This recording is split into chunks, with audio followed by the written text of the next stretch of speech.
Hey guys, Michael Sanchez, violin teacher here. I wanted to shout this video out to Kathy Safaris. She's one of our followers on our Facebook group page of adult learners. Kathy, you did a great job of Clair de la Lune. I was very impressed with some of your tones, your pureness of notes. I can definitely tell you've had some private lessons. Keep up the good work. You were also interested in some tips, so I thought I would give that to you today. So with Clair de la Lune, there's so many of those long notes that just sort of take that sustainment. And to be able to really sustain notes, it just takes having just the small muscles working, that index finger and not the whole hand working. So I highly recommend to anybody out there, including you, Kathy, just to practice holding a note as long as you can without actually moving in the other direction. It's really good practice. And that's all relevant based on what you're doing with the hand. If you're using the index, or if you're using more of the whole hand, or even worse, using the arm. So with Clair de la Lune, I'll just play the beginning of it. This is ideally how I would play it without changing bow directions, like this.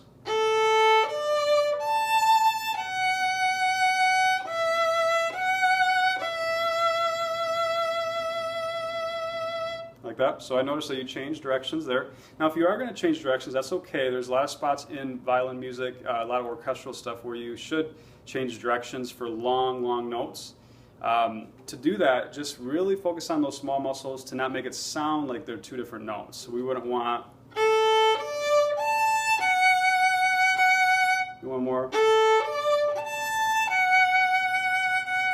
And try not to do it right on the actual meter change, the beat, as that can kind of cause it to really sound like two different notes. Great. The other thing I was going to mention to you, Kathy, is just vibrato is related to where the hand is placed on the neck. I noticed that as you went over to the E string to do some of that E string Clair de la Lune vibrato, that you sort of separated from the neck a little bit to do that, to do the vibrato, and then you would come back.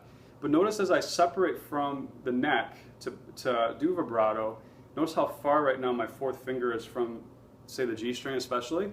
So that's going to cause just it to be difficult to be in tune, intonation, to play fast.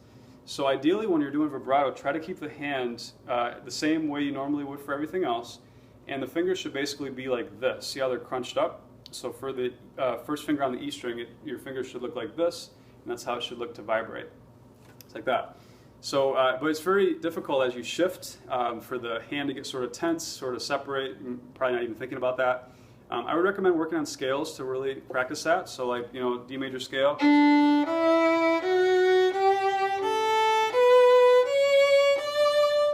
Now do vibrato, practicing staying close to the neck. Again, now shift.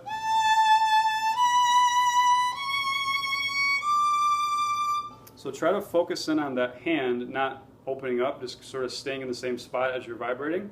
It's really hard to do on the E string. Very good. Other than that, great job, Kathy. Sounded awesome.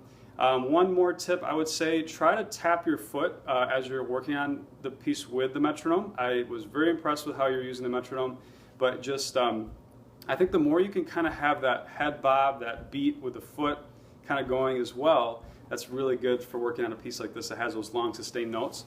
So this is sort of how I would work on it. So I would go...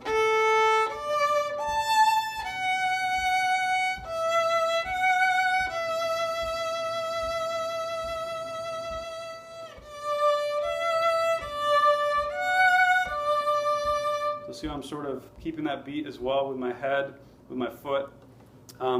That's really good practice when you start playing orchestra, and just sort of have that sense of, you know, where the beat is with the metronome, because eventually you won't have the metronome, but it'll be really nice to have the ability to still have that in your head with that sort of custom way to keep the beat.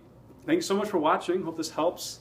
If you guys have any questions, you can always email me at michael@superiorviolins.com. And hope you guys have a great day. I'm always here to help you guys out. Please, if you're interested in our adult violinist page on Facebook, you can email me interest in that, and I'll send you a link. Have a great day, and God bless.